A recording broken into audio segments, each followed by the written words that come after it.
राधे राधे। योग के जो रहस्यमय ज्ञान की जानकारी मैं आपको दे रहा हूँ। तो पिछले 2 वीडियो मैंने आपको बताया है कि जो हमारी 3 नाड़ी होती हैं, ईड़ा नाड़ी, पिंगला नाड़ी और सुषुम्ना नाड़ी, जो हमारी रीढ़ की हड्डी से होकर शीर्ष तक जाती है, वह नाड़ी हमको नज़र नहीं आती है, लेकिन वो हमारे शरीर में सूक्ष्म स्थित होती है, जिससे हमारी ऊर्जा के द्वारा शरीर का संचालन होता है। तो उसको जागृत करते हुए और हम 7 चक्रों पे ध्यान लगाते हुए अपने ध्यान को शीर्ष तक, सुषुम्ना जो नाड़ी है हमारी, इसके ऊपर जो सुषुम्ना शीर्ष है, वहाँ तक हम लेके जाएँगे इसको। और तो पहला चक्र मैंने मूलाधार के बारे में आपको जानकारी दी है। अब मैं आपको स्वादिष्टान चक्र, जो हमारे नाभि के जस्ट पीछे होता है, इस चक्र की जानकारी आपको दे रहा हूँ। ये चक्र, आप जानते हैं कि शरीर का सारा पोषण इस नाभि के स्थान से होता है, क्योंकि जब बच्चा भी माँ के गर्भ में होता है तो ये इसी नाड़ी के द्वारा पूरा संचालन, शरीर का सारा पोषण इससे होता है।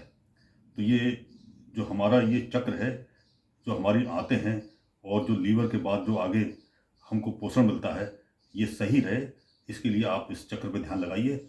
और चक्र पे ध्यान लगाने के लिए आप क्या करेंगे, ये जानें आप।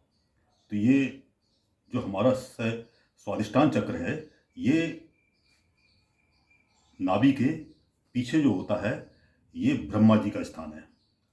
और इसकी जो मुद्रा है, ये मध्यमा उंगली है, इसकी साइड में अंगूठे से इसको दबाएंगे।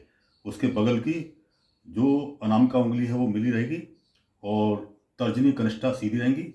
अंगूठा उंगली को दबाएगा इस तरह से, देखिए आप इस तरह से आप दबाएं। तो जब इस तरह से आप करते हैं तो इसको आप जब ध्यान लगाएंगे तो इसको आप इस तरह से बैठे मुद्रा लगा के, इस मुद्रा से हमारी जो नाभि के आसपास का जो क्षेत्र है, इसका एक्यूप्रेशर होता है, बहुत अच्छा लाभ इससे मिलता है। और इसके बाद इसका मंत्र है बा के ऊपर बिंदी बम। जो हम ध्यान लगाएंगे तो हमारी श्वास, जो मन और श्वास के जरिए ये मंत्र चलता रहेगा और हमारा जो ध्यान है हमारे चक्र पे होगा।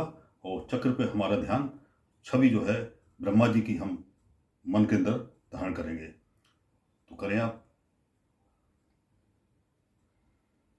तो ध्यान लगाने से पहले गायत्री मंत्र का उच्चारण जरूर कर लें, उससे आपका वो जो आप ध्यान लगा रहे हैं उसमें सही रहता है।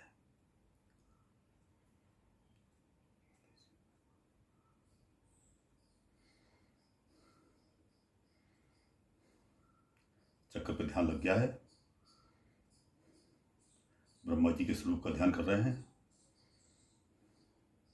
मंत्र हमारा सांस के जरिए चल रहा है, सांस के जरिए अंदर जा रहा है और श्वास के द्वारा बाहर आ रहा है।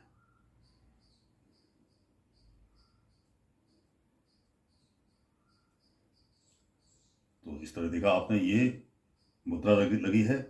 मंत्र जब हमारा सांस के जरिए जा रहा है और हमारा ध्यान चक्र पे है और चक्र पे ब्रह्मा जी का स्वरूप का ध्यान चल कर रहे हैं। तो कैसे, और आप पुनः करें इसे।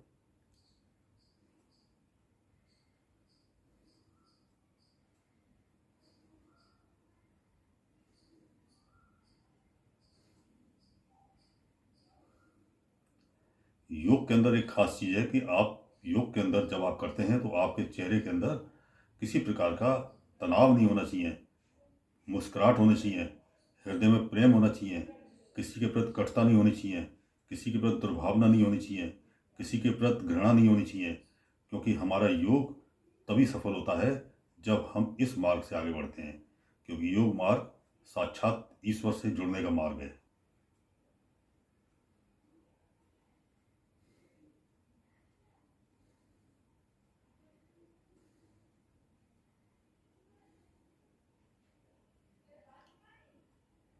तो इस तरह से आप ध्यान लगाएं। तो ये ध्यान लगाने के बाद फिर आप गहरी सांस लें और जो है अपना जो नेक्स्ट हमारा जो चक्र है उस पर हम आगे बढ़ते हैं।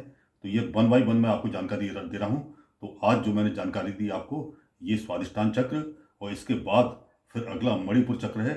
मणिपुर चक्र जो भगवान विष्णु का स्थान है, इसकी जानकारी मैं आपको अगले वीडियो में दूंगा। और देखिए, उसके साथ कुछ हम अगर व्यायाम भी कर लेते हैं योग के साथ, योग के साथ साथ आपको व्यायाम भी करना चाहिए, क्योंकि आपकी जो भुजाएँ हैं और अगर उसमें बल रहेगा तो आप उसकी पकड़ अच्छी रहेगी तो आपको तमाम तरह की परेशानियाँ आपको दूर रहेगी।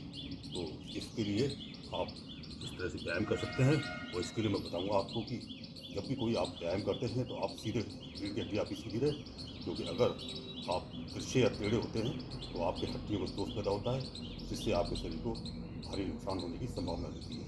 तो आप उस तरह से अपनी भुजाओं के लिए आप इस तरह से कर सकते हैं, इस तरह से करें और इस तरह से आप व्यायाम कर सकते हैं, जिससे आपके सीने और भुजाओं में बल पैदा होता है, मांसपेशी आपकी स्ट्रॉन्ग होती है।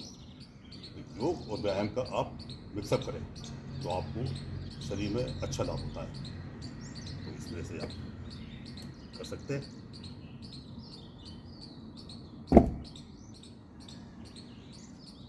तो आप ध्यान लगाएं, योग करें और साथ में व्यायाम करें और स्वस्थ रहें, प्रसन्न रहें।